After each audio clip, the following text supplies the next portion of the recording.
How to use threads in Instagram updated.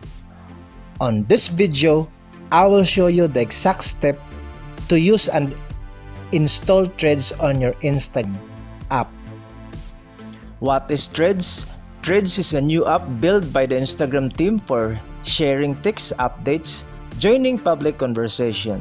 You log in using your Instagram account and post can be up to 500 characters long, include links, photos, videos up to 5 minutes.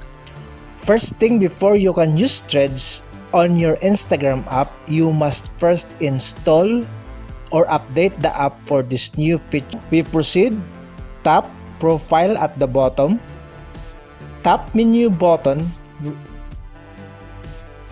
select Threads and hit get Threads. Now it will open your App Store and Play Store. Hit install and wait for the app to finish the installation and update.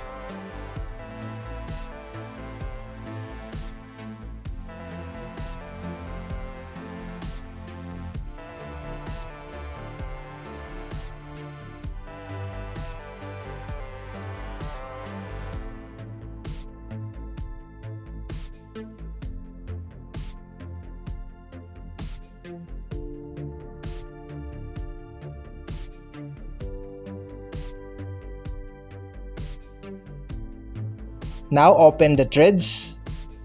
You can switch accounts if you have another Instagram accounts where you want to use Threads. So log in.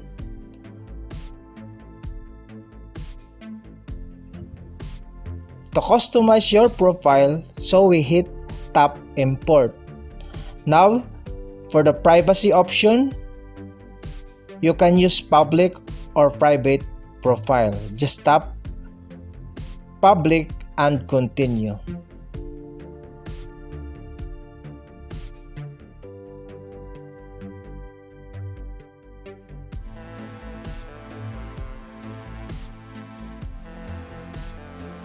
So now we can create and share your threads. So to create and use threads, tap note on the center below button and compose your thread. You can also see the replies and share your threads options. So if you find this tutorial helpful, don't forget to like, share this video. Thank you.